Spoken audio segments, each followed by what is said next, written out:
Well, thanks for joining me today, looking at Romans chapter 8, verse 24. For in this hope we were saved. Now, hope that is seen is not hope, for who hopes for what he sees? So, Paul begins this verse with the word for, which we see many times. And so, Paul makes arguments like this with this word for. He is looking back, justifying something he previously said, and then he's going to advance his argument in some way, give clarification or new material that's related to the past. So here, Paul says, for in this hope, this particular hope, we were saved. So first of all, let's think about the word saved. Paul has already used this word in Romans, hasn't used it for a while.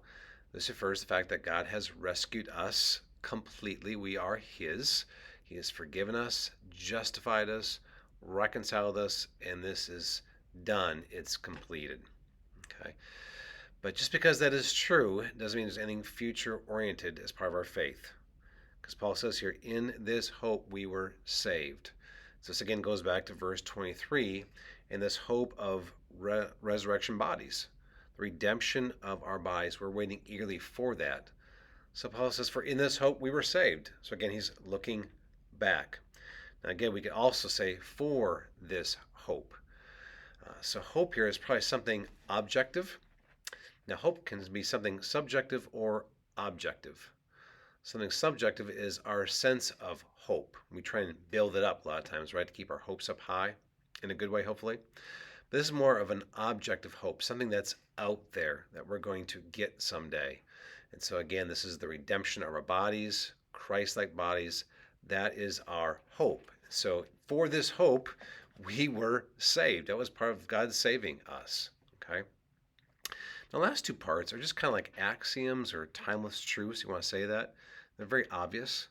Now, hope that is seen is not hope. Again, that makes really logical sense to us. If you don't have something and you can't see something, then you are hoping for it. But if you see it, then you have it. So it's no longer a hope. And then Paul has a rhetorical question here at the end, for who hopes for what he sees? Again, trying to get us to think about this a little more deeply, that right now we indeed cannot see the fullness of our salvation, redemption of our bodies. And that is why we have this hope, and we are saved for this hope. So, as Christians, this reminds us here that we are forward reaching, anticipating people. We live in the present, but we're always kind of straining forward as we live our lives, as opposed to the world. People in this world, they try and be as comfortable as they possibly can and do everything they can to get more and more comfortable here. And that's not us. We're always a little uncomfortable. We're forward looking, we're forward leaning, hoping in what is coming. And so this does not mean, though, that we don't work hard in this world and take care of our responsibilities, and we don't serve God and do what we can to be a witness for Him. We ought to care about this world. We just don't want to abandon it. Okay? But as we do those things, nothing feels right to us.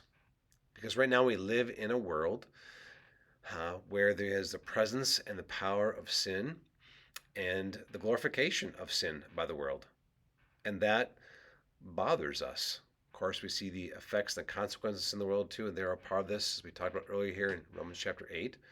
We see the exchanging of God and His truth for evil and for idols. These things grieve us. And we want the gospel to work powerfully, but we're also anticipating that the Lord will come back and rescue us and give us these new bodies. We want more. We want the fullness of what we were saved for. Thank you.